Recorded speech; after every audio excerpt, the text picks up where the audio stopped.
Welcome, everyone. I am John Ryan of the Predictive Playbook, and I'm pleased to have my co-host Rudy Reyes, Fox 26, KMPH, and a great talent in Southern California with iHeart Radio, and one of Philly's favorites. I must say, I enjoy listening to this guy on the Philly Voice. He has also a show, The Gambler, and Eytan Shander is his name, and he's one of Eagle fans' largest, most popular media guys in Philadelphia, and we're pleased to have him on the show today.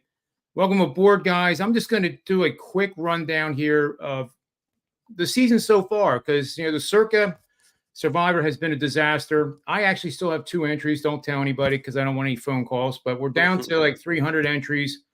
And it's last year I got to 192 and I wanted to split the pot. And there was one guy that didn't. So we won another week and I lost. So, that happens, but it's just fun. It's just fun. But anyway, in so far this year, we have home teams are 32 and 31 straight up. That reflects parity, which the NFL wanted in the late 90s. They certainly have it now. 27 and 35 and 1 push ATS. So home teams haven't done all that well at home. And I think it's another reflection of what the public does. The public bets what? Home teams, home favorites, and the over. And it just isn't really a good recipe to go by. Dogs have 1 or more points so far, 26 and 38 straight up, but 35 and 28 with 1 push for 56% winning bets. Dogs of 6 or more points are an amazing 9 and 8 straight up. Keep in mind, if you're playing the money line, your ROI is probably up around 70% just on coin flip results of 9 and 8. But 14 and 3 for 82%. And that's the best record through 4 weeks of any season, guys, going back to 1989. The 14th best record since 1989 and 34 and 18 back in 1997 through 4 weeks. So it is a remarkable start for the Dogs, but as veterans like us know, trends like this don't continue. And let's see, in 2001, we saw Dogs go 14, 26, and 1 against the spread for 35%. 2001 went 65% ATS through 4 weeks, and these Dogs were 4 and 10 straight up and just 6 and 6 against the spread in week 5. So maybe this is a week to not necessarily look for that dog that's going to shock the world like the Patriots did in week 1, the Raiders beating the Ravens on the road in week 2, and then the Bengals somehow losing to both the Patriots and the Washington Commanders, and that wiped out 95% of the Circa Survivor 12,800 entries. Glad I didn't pick any of those teams, guys. But with Eytan here, let's get right to the Eagles because I am literally dying to hear what he has learned just in the last couple of days. I find his team completely in disarray. And what I mean by that, it hit me yesterday in the show we did yesterday with David Behrman that there's a book back in the 1980s, and I encourage you to look it up. It's called In Search of Excellence by Tom Peters. In that book, it was for management of a company. And the character of an organization takes on the character and performance of its leaders. And that was the theme through the whole book. So if you take a look at a company like Apple, obviously tremendous leadership, or they wouldn't be 3.5 trillion in market cap. But drawing the connection to sports, we can see in any sport, NBA, college hoops, whatever sport it is, it could be your local high school team. If the head coach is not a leader of the team and things are in disarray, how's the performance on the field going to be? It's not going to be good. And my concern is that there is a lot of bickering going on the sidelines. Sirianni's supposed to stay out of the offense, but obviously he's not. And Eytan, I am sick, and Rudy, you've heard me say this like 10 times, and you're probably going to throw up when I say it again. But analytically, there is nobody that could tell me that going on in 4th and 4 in a low-scoring game like the Falcons, like the Saints, is worth going for. You don't. You take the points. You tie the game up. You take a 3-point lead. You don't try to be a hero. I don't get it. But I'll hand it over to you now, Eytan. You can share your wisdom and what you've learned here in the last week. And is the bye, is that going to be the magic recipe that gets the Eagles back on track? Well, I'll try for sure. And I think, first off, great to be here. I appreciate both you guys' time. But I think looking at this team, let's work in reverse, right? Will the bye do anything to truly impact this team's struggle so far. They're 2-2 record-wise. You are what your record is, but a lot of it is how you get there. Means sometimes in the NFL, especially when you're looking at a team that has playoff and maybe even more aspirations, can kind of tell the story where they justify the end. But let's just start in reverse. Why can't I don't think the bye is going to do anything. It comes way too early from a health standpoint. And I get it. Like A.J. Brown, Devontae Smith, these guys are out.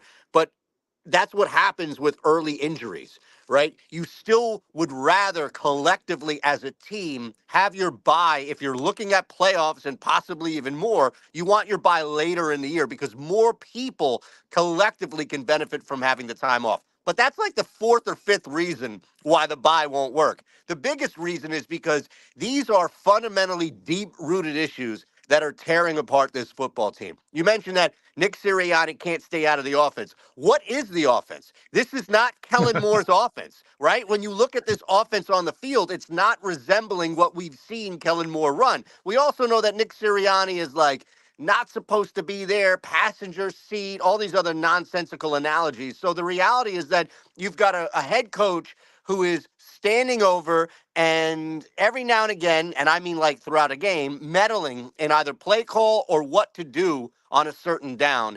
And then the offensive coordinator is looking at it like, well, I'm not even really technically running my actual offense.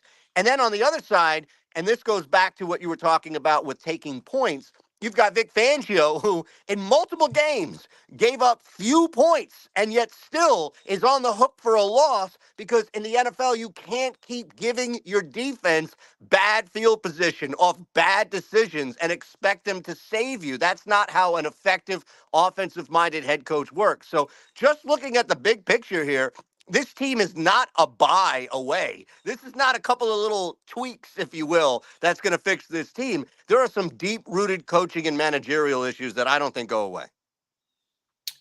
I was afraid you were going to say that. I want to see the Eagles do well. They're such a talented team.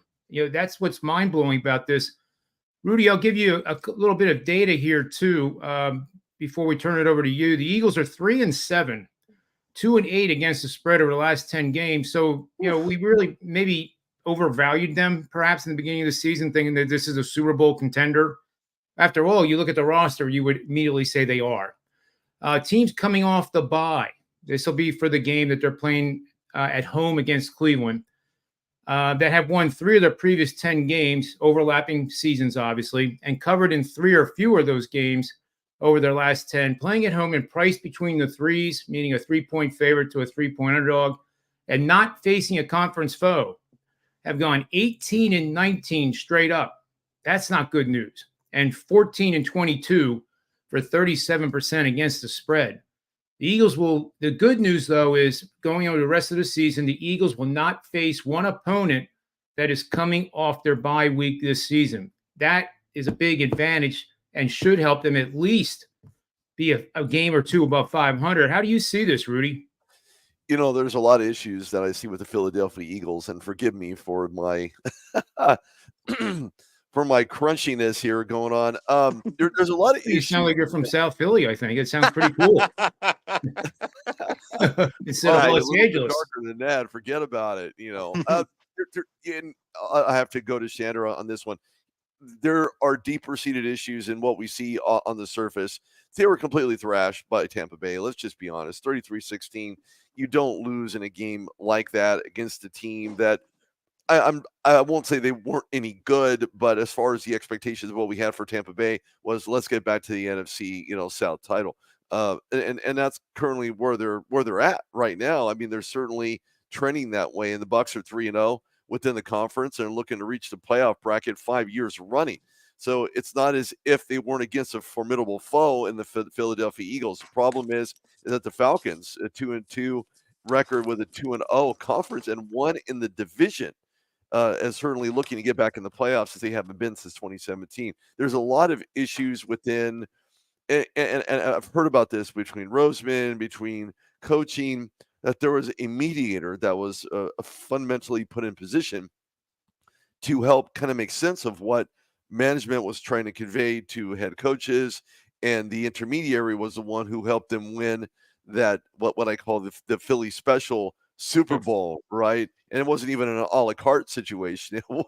It's kind of what we seen the other day with that Philly special going over, or at least in Yeah. Detroit.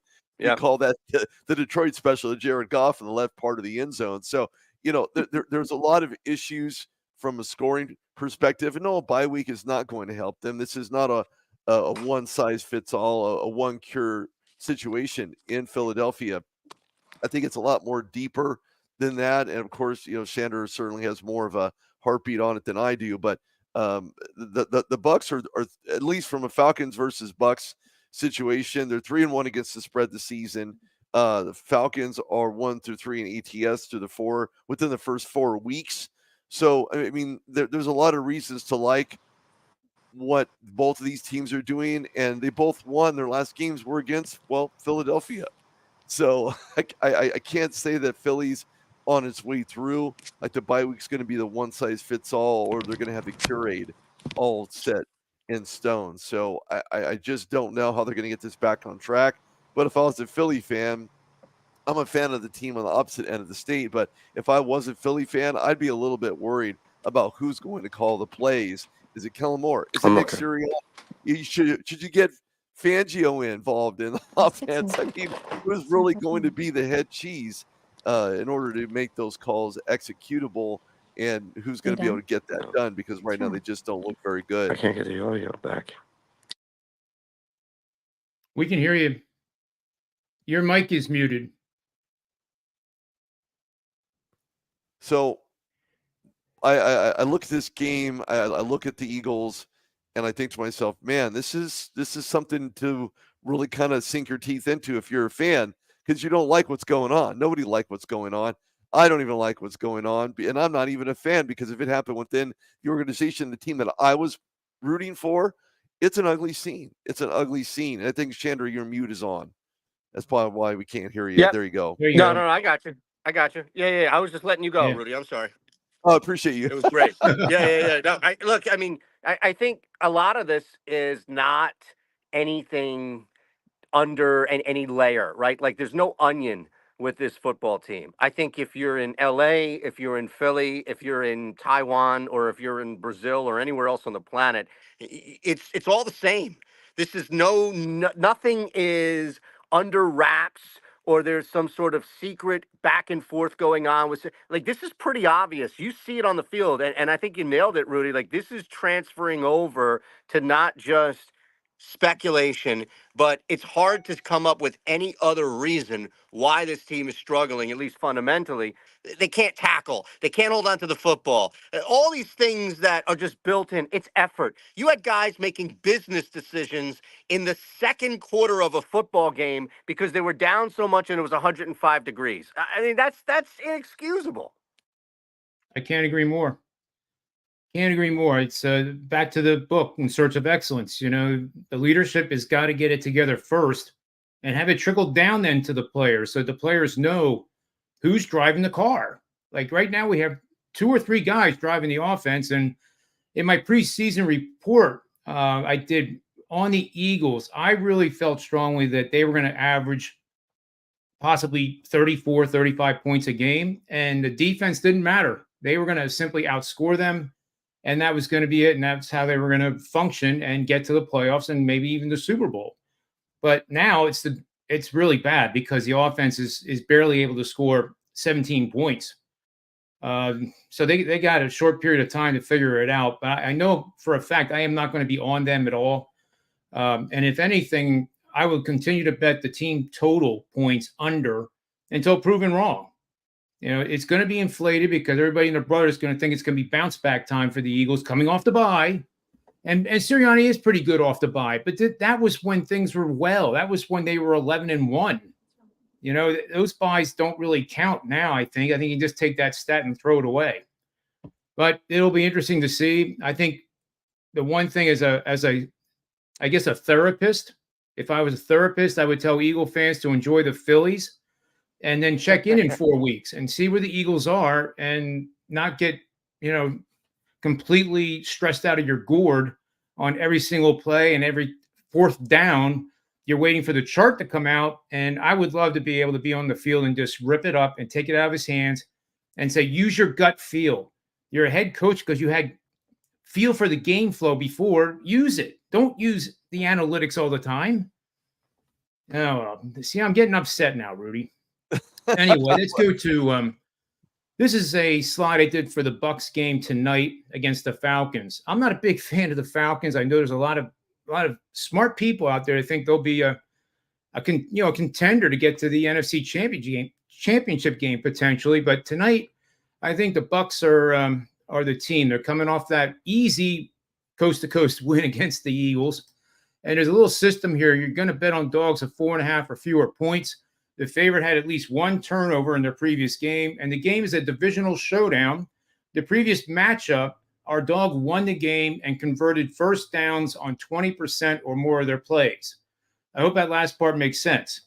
24 and 22 for 52% straight up, so you're going to sprinkle the money line here. 30 and 15, 67% against the spread. This is actually an 8-unit premium best bet that I give to my clients. It obviously comes with a lot more research in this, but this is a bet on the Bucks tonight plus 1.5 over the Falcons. Live in-game strategy of the Falcons, you can put 80% of your normal bet size, 75%, the bulk of it pre-flop, and then look for the Falcons to score first, or look for the Falcons to retake the lead during the first half of action and finish off your wager that way using the live in-game line, which you'll be able to get at, I would think, 4.5 to 7.5 point range if those scenarios happen. So that's my take on tonight's game. You guys have any thought on tonight's game? And you're welcome to bet against me. You can say that the Falcons are going to kill them. Just tell me why. Let's start with. Ain't gonna be for me. Okay, Rudy, anything? You're on the what? Falcons, Rudy. No, you know what? I'll be honest with you. I want a good game. I don't want a blowout. I don't want this 36-7. I don't want, I want an evenly paired game. I want well-executed quarterback play. I want to see what the defense has. I want to look at blitz packages. I want to see how they're utilizing man coverage. I want to see pressures, tackle for losses. I'm more into this game from an analytics standpoint than I am anyway else, right? And any capacity there is in this game to actually look at. Quarterback head-to-head, okay, fine. So the Buccaneers and Falcons, there's a spread of 1.5. Well, that's great. Over under, I'm going to take the over, but they're 43.5. I don't know. That's debatable. The money line is Tampa Bay at 105. That's not too shabby. But I'm going to take Atlanta to cover the under at least if they can get to that point. Buccaneers are 3-1 against the spread, as I stated earlier. And one thing to note here is that Kirk Cousins in 4 games has completed 77 119 passes. That's not great, but it's not that bad either. Still keeps him in the running of being able to make completions down the field at 864 yards. But more importantly, it's the 4 touchdowns. It's all about scoring, right? Especially when you're in the red zone. I think that despite being picked off 4 times so far, 1 in each of the last 4 games, he's kind of susceptible to that. So if you have a QB spy on the defense for Tampa Bay, you're going to have to do that early and often and be able to show that blitz, only because there's just a lot to like. So I'm in this game for an analytic standpoint and perspective only. Do I like Baker Mayfield? To an extent. Done a lot better in Tampa Bay than he ever did in Cleveland. Well, then again, we're talking about Cleveland, so that kind of says everything you need to know. Look at the Deshaun Watson situation going on in Cleveland right now. There's just not a lot to like in the Cleveland Browns situation outside of getting Nick Chubb back, but that's of little consequence considering quarterback play is not very good there. So I like this game. I'm going to have to go with Atlanta on this, but if I do, I think Buccaneers will end up covering the spread either way. So that's where I'm at with this. That's a great point about the blitz, because off the top of my head, if I'm right on this, Cousins is 70% pass completions with no blitz and something like 38%, 40% completion rate when he's blitzed.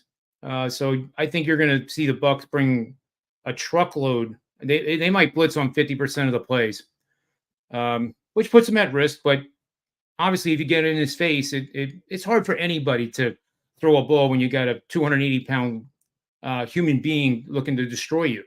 I wouldn't be able to throw it. That makes some sense. Let's move on to the next game here. Cowboys Steelers. The Steelers, I have a ticket for them to win the division. It was 28-1. I thought pizza money, $10, $20. Yeah. What the heck, right? So right now I'm looking okay, but I still think that the Ravens are obviously the team to beat. They were a quarter inch away from winning that game in against the Chiefs in week 1. Record could be 3-1, but they really showed who they are when they destroyed the Bills last Sunday night. But this is an interesting play here on the Cowboys. And, this is where the numbers, I would inherently, if I didn't have my data and my systems, algorithms, my first reaction looking at this game would be, the Steelers are playing good. They have a much better coach than the Cowboys. I'm taking the Steelers. But then sometimes the numbers cut through your gut feel and the objectivity comes to light. So you're betting on road dogs from pick 'em to 6. Game occurs in the first 7 weeks. The total is greater than 37. And the road dog has a losing ATS record, which Dallas, I believe, is 1-3 against the spread. Big sample size here going back 30 years. So 245 wins, 259 straight up record. So again, you're doing money line with dogs. So that probably made quite a bit of money. ATS, you're 62.3%, 309 to 187 losses over the last 30 seasons. And look at this, over the last 10, it gets even better. And not one of these seasons had an unprofitable year. 92-84 straight up, 117-57 for 67% puts me on the Cowboys in this game. Eytan, do you have anything that can back me away from the cliff here and betting on the Cowboys? I almost feel like I'm betting on the Mets last night every time I got betting on the Cowboys. It's still a very look. Whenever you have Dallas involved here, right, you want to make sure that if it's research, if it's numbers, if it's trend, whatever that's supporting the play is intact, because they are a public team and they are just going to get that random casual who's going to put money on them because it's part of their threesome, right? Where it's Dallas, it's the Lakers, and it's the Yankees. So, we see that coming in a lot. With that said, now earlier in the week, and I'll be honest here, John, is that I was on Pittsburgh when this opened, looking and trying to keep an eye on, didn't physically bet it, but that was where my lean was, keeping an eye on the defensive injuries. There are still a couple, they're banged up. I know Watt's healthy, and that's a big thing here. I'm going back and forth. This is going to now, because of the injuries, and I just think lack of depth that you can rely on here with Pittsburgh's defense. I'm not concerned really with their offense. I think we've seen this in spurts, them able to move the football. We know that there's some areas that you can attack with this Cowboys defense for sure.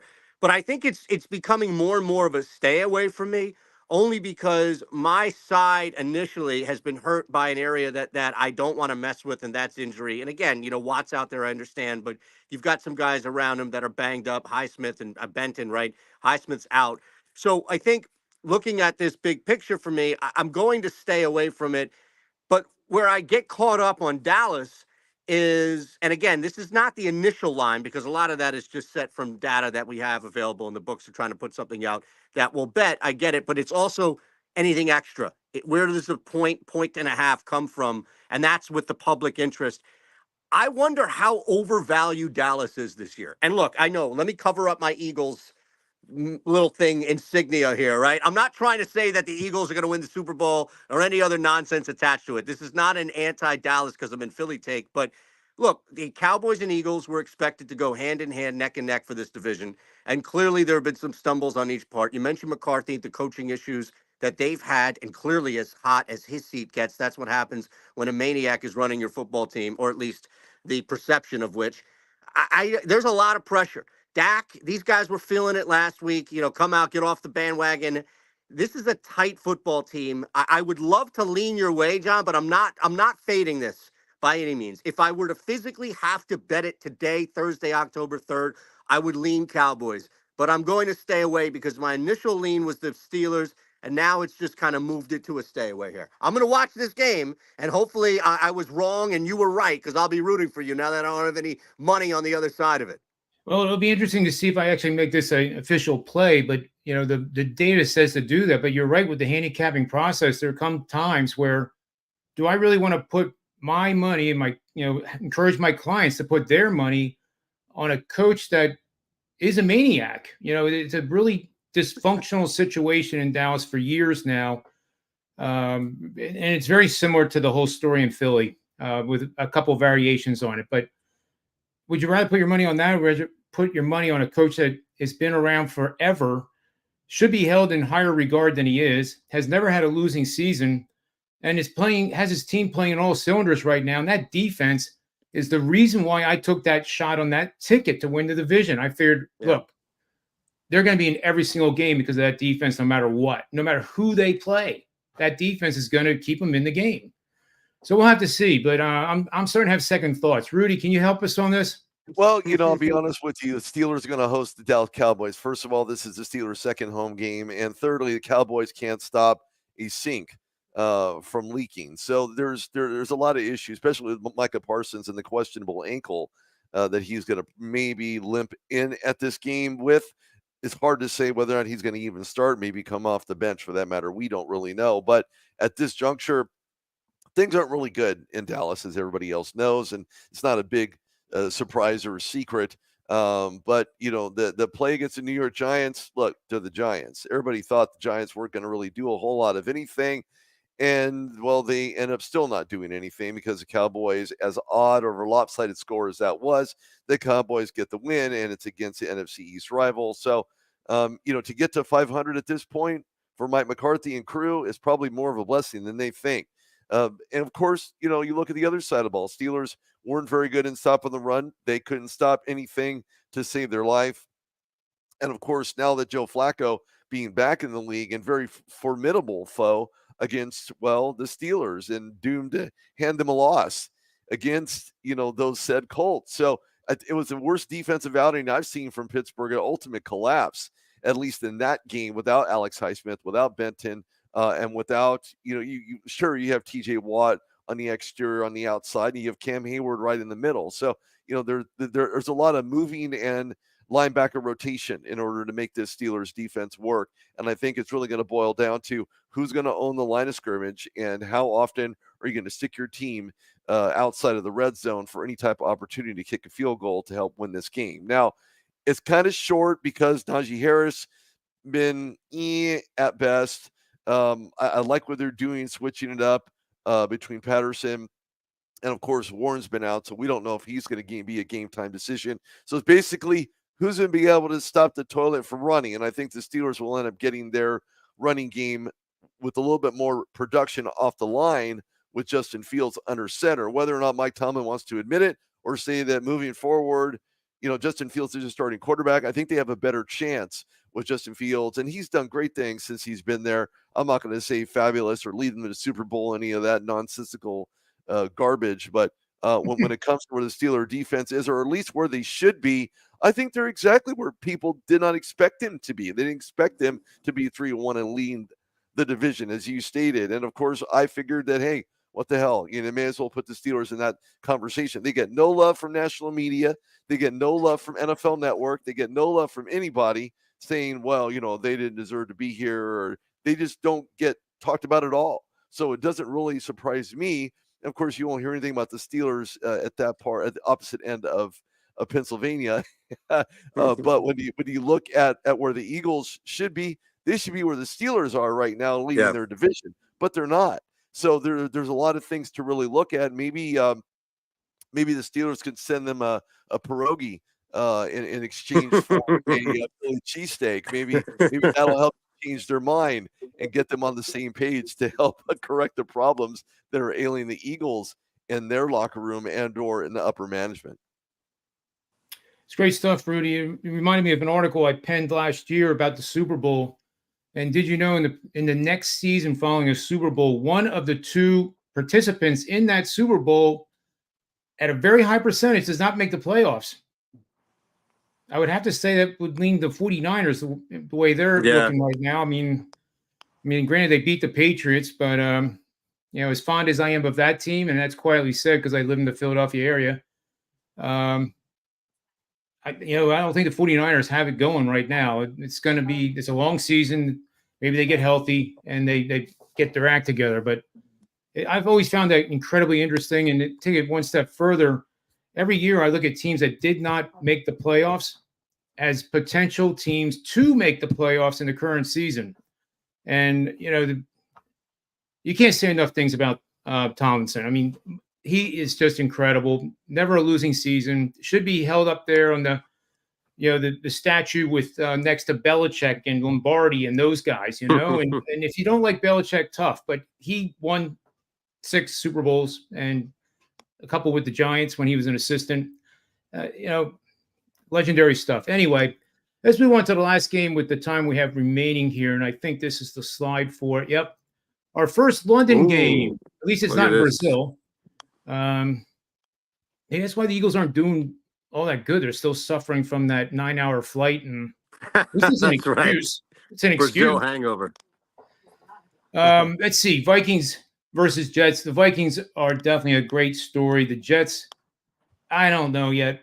I mean, when you lose 10-9 and your defense allows 60 passing yards, and that passer, Bo Nix, had minus 7 or 8 yards passing at the half. How does that happen in the NFL? We have negative yardage. I mean, we're not talking about a college football team like, say, Connecticut was several years ago and couldn't get out of their own way. We're talking about pros and 60 passing yards. I just still can't get over it. That is a dreadful loss. I think that's going to be pretty hard for the Jets to shake off. I mean, there's losses where, you should have won the game, but you didn't, and then you move on, right? That loss can be devastating to a team when there's no question that you should have won that game and you didn't because you didn't execute. Anyway, this one supports the Vikings. Bet against a team that has covered the spread. I'm sorry, betting against the Vikings. So we're taking the Jets. Bet against a team that has covered the spread by 60 or more points spanning their last 4 games. Vikings are 4-0, straight up ATS. They've covered the spread by 64 through 4 games. That's extraordinarily rare. I mean, think about it. That's 16 points a game covering the spread. And they're priced between 3.5 and 7.5 point favorite. These teams have gone 8-9 straight up. So there's a money line possibility on the Jets. And 13-4 against the spread, supporting the Jets for 76% winning bets over the last 10 seasons, and also when playing on a neutral field other than the Super Bowl. So that would be London, Germany, Brazil, but most of the games are in London. So I'll remove the slide here. I do kind of like the Jets here. I think the leadership of Aaron Rodgers, whether you like him or not, off the field, he's kind of, getting pretty strange, I guess, in my opinion, with some of his talk. But what matters is on the field. And I think he's a guy that still wants to win very badly, wants to get to a Super Bowl somehow, some way. And I think he'll have that team scoring more than 10 points against Minnesota. But you can't say enough about the Minnesota team. That's the one that, you just never saw this coming. You just never would have thought Minnesota 4-0, not only straight up, but against the spread and really, covering easily. So what do you think, Eytan? Do you think Minnesota covers here, or do you think the Jets fans will go crazy when they're 3-2? Look, I got the Vikings at 2.5, and I'm still. I know that dogs at 5.5 and more have covered, and people are rethinking key numbers in the NFL after 3 or 4 crazy weeks here. But 3 is still a pretty important number. Road, especially in a neutral site here, it's going to be like I always treat London. Now that teams have been able to go through that a couple of times, like it's both teams playing a road game on a short week. And the game plan is to get in, to get an early lead, and do anything you possibly can to get the hell out of there and not avoid that long trip back, right? And look, I think in that case, defensively, we've seen this Vikings team week in and week out. They're a great week 3 and 4 system of a team averaging 17 points per game or less, and we've just seen them cover. And on the other side of it, you can look at a couple of different things, right? Just the comfort that they have in the coaching staff with Sam Darnold there, Josh McCown, QB coach, a guy that he's known and even played with in the days of the Jets, right? There's this sense of continuity, I think, week in and week out, where they're not asking Sam Darnold to reinvent the wheel.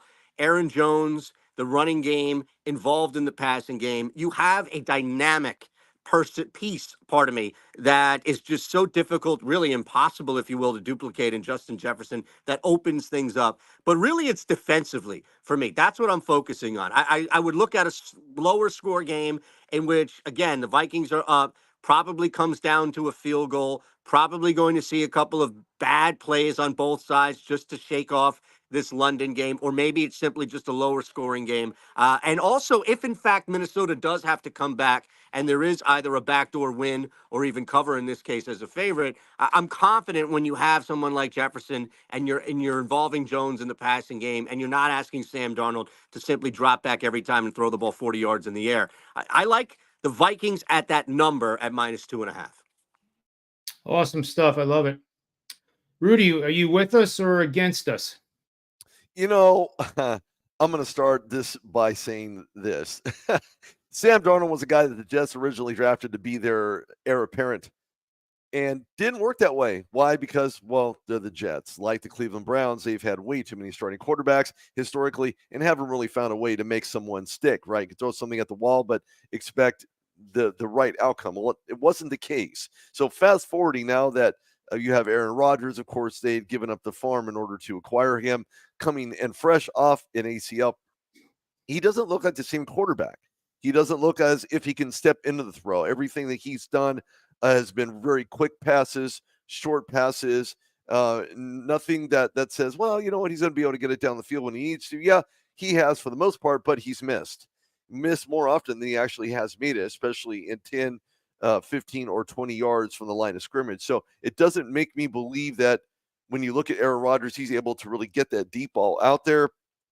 I think he's still fresh in regards to coming off that injury. But you look at the other side of the ball with Sam Darnold. I mean, this is like an NFL MVP hopeful reality show, right? We don't know who's going to be the guy, but I'll tell you what, with Darnold leading the way with 11 passing touchdowns and 100 and almost 19 in a passer rating and ranking second in passes per attempt at 8.8 behind San Francisco's Brock Purdy, dude, are you kidding me? Darnold's just blowing things up right now. Yeah, it's a small sample size in 4 games, but the way that they're playing and the mentality for which they're playing and how they're playing is just, it says a lot about the organization. It says a lot about Sam Darnold and his ability to come back to where he really needs to be. So I look at this game and think to myself, man, you know, he's a 4-0 club, 10 passing touchdowns, and the only 2 other quarterbacks who have done that is Patrick Mahomes and Kurt Warner. So he's in pretty good company. You could add guys like Jeff George, Vinny Testaverde, formerly with the Jets in '98, but it's just been very special for him. And of course, to the other side of the ball, I mean, blitz package a la mode. I mean, he has just been the defense. You can't say enough about. They've been doing so great in regards to stopping. Right, they're 14.8 yards in points per game allowed, 17 sacks, a league leading 17 sacks. That record did belong to the Steelers until they dropped off defensively, having the number 1 defense overall the week before. They've applied pressure at 10th best in the league and defensive ranking overall at 50.72. They're first in the NFL. So there's a lot to like from this Vikings defense. They're going to jog it up early and often, but I agree with Eytan. They're going to have their issues early on. This is not an easy game to play. There is a lot of lag time, a lot of jet time, no pun intended. And I can see the L on the side of the Jets here. I'm taking Minnesota to win this one. I'm probably going to say not a high-scoring game, but if I was Sam Darnold, I'd probably look at least a 2-touchdown lead to make it even more interesting by the end of the game. I'm taking the Vikes. And Let's go, Rudy. I love it. I'm going to have to change my mind on the Jets. Don't do that, then we lose. We'll never be back. It's another case in point. It seems like the theme is that you want to bet on teams that have the leadership. And, you know, the book In Search of Excellence from the 80s, you know, I go find it and check it out. Read the cliff notes if you don't want to read the whole book. But we did that in the business, you know, my MBA class. That's how I came about it. And then there was a sequel to it, too. I think it was like a continued search for excellence or something along those lines. But they're kind of Bibles in business management. And maybe the Eagles, maybe I should send them a copy for each of the coaches. Please do. It's amazing. It's the only sport where a coach and star player, in the case of a quarterback, can undo you to the point where you just can't overcome it, right? Like every other sport, you can have a bad, even in goaltenders, right? You can have a bad performance or ways to overcome it. But if you have a bozo as a head coach, and if you have a quarterback that's just turning the football over and making bad decisions, it will undo you in the NFL more than any other sport. No Exactly question. right. And you know what's even more important, and I want to just throw this out there real quick. When Sam Darnold is blitzed on a regular basis, he's 9 for 9 for 227 yards and almost 26 yards per attempt, 2 touchdowns, 0 interceptions, none, zilch, because he just has that. He has that arm. I interviewed him at the 2018 NFL draft when he was drafted by the New York Jets. And one thing that Sam Darnold told me, he says, man, I'm just happy to be here. Of course he is. He got drafted. What quarterback's not going to give you that answer, right? But more importantly, it's the fact alone that he hadn't found a place to stick that would highlight his athletic ability, his quarterback knowledge, his IQ level. And now he's landed in the perfect situation. You don't have J.J. McCarthy. Well, that's okay. Why? Because he has Sam Darnold. And no one's really talking about this because Sam Darnold is a guy that people thought, well, he's going to fail. Look what happened to Josh Rosen. Zilch, he's out of the league. Yep. Look what happened to quarterback class overall in the 2018 draft. Basically done nothing except for Sam Darnold. And here we are with a guy who's been It is a great prolific story. so far. And this is the best story in the NFL that no one's really talking about. Maybe because they're in Minnesota. I don't know. It's kind of far away right now. Well, with What's a great 30 story? seconds left here. Real quick, we don't have to do any research, just best bets. No pressure, Shander. We're 7-2 on our show Geez. best bets. No pressure. We all go through losing streaks. I went 0-2 last night in baseball. Go Mets. There you go. That'll do it. I was on the This Mets serves me too. right. Serves me Yeah. right for betting on them. Yeah. But yeah. my show best bet is the Bucks tonight. That's an 8-unit premium bet to the clients. I really like the game a lot. The live in-game strategy was done in the beginning of this show, so go back and listen to it, and I think that'd be a great way to play it. Rudy, what do you have? Nice. Of course, the aforementioned Minnesota Vikings. I got to take them over the Jets. There's no doubt about it. Sam Darnold's just playing absolute lights out right now. If he was playing like, I don't know, Aaron Rodgers on the other side of the ball, I'd probably be taking the Jets if Sam Darnold was in green, but he's in purple. So, yeah, I'm taking the Vikes. It just seems to be the obligatory. And Shander? Look, I'm going to take a little bit of a risk here. It's moved off of 7.5. If it moves off of 7.5, that's not sharp money.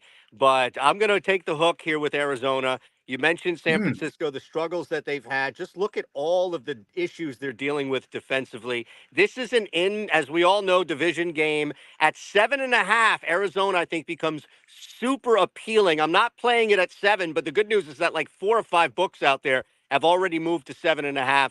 I get it. It could move 8.5, but the big move clearly is just sharp money off that key number of 7. So I'm going to take the hook there and maybe see how live they are in game. But I'm definitely going to go 7.5. That would be my bet. I like that pick quite a bit. I like all 3 of ours. Hopefully it's another 3-0 sweep. That would be pretty sweet. Yep. So I'll send you guys off. I appreciate your time and energy and your knowledge and expertise. Always great. And until next week, we'll be back here again at 11 a.m. Eastern Standard Time for another edition of this great show. And until then, always remember to bet with your head, never over it, and may all the wins be yours.